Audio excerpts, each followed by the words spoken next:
back to my channel. Today I'm making some salmon, and that's something that I don't do that often. As you've probably noticed, we eat a lot of chicken and beef in this house. I saw some inspiration for this, thought I'd put my own little twist on it. It's really simple, and these are some crispy sesame salmon bites. And the nice thing about these is that they're really quick to make.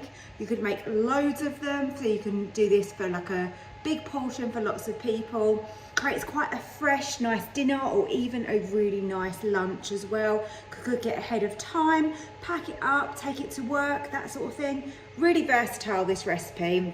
I hope you're really going to enjoy it. Let me show you the ingredients. We're actually going to marinate the salmon to start with and leave that for a while, really get those flavours really soaked in, and then we're going to chuck it in the air fryer and create the most delicious dinner. Excuse the noise of the ninja in the background. I've actually got some bread baking at the moment, so looking forward to that. But right, so we're starting off, we've got a couple of fillets of salmon here. Obviously I'll give you all the quantities for everything, so don't worry about that.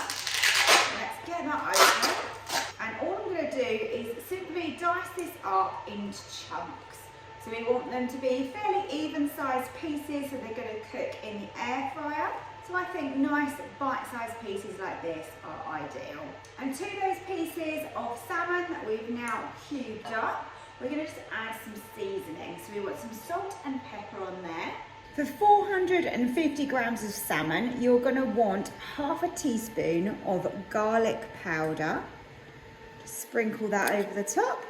And then a quarter of a teaspoon of some ground ginger. Now I'm going to put the salmon with those seasonings into my bowl here. And then we can add everything we need for the marinade. And we can just make sure that they are well coated in the seasonings that we've added.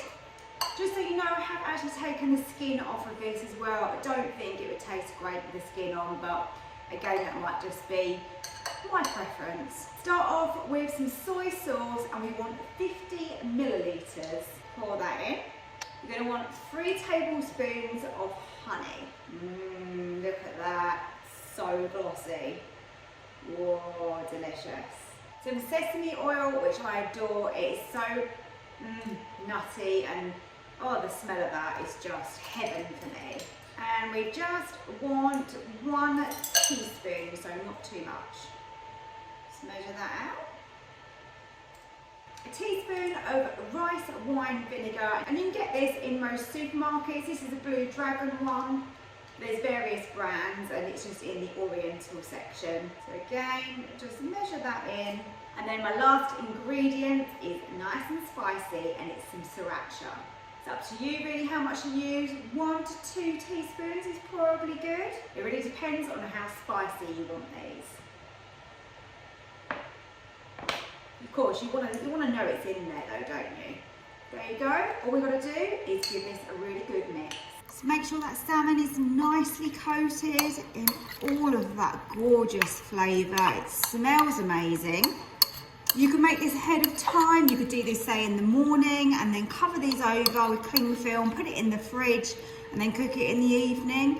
I'd say leave it for a minimum of, say, like 20-30 minutes. It's really going to help infuse the flavour into the salmon. Right, I'm going to get my salmon into the air fryer. I've put it in the little parchment case here. These are just the disposable air fryer liners you get from Amazon.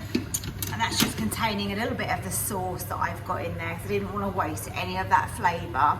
So we're going to lid down, we're going to go with 200 for sort of 6 to 8 minutes, but I'll keep an eye on it. Ooh, talking to me with your eyes, I get a hint of the perfume that I like. Wear it like a disguise, I come around with the perfect alibi. Midnight, pouring my heart out like it's water.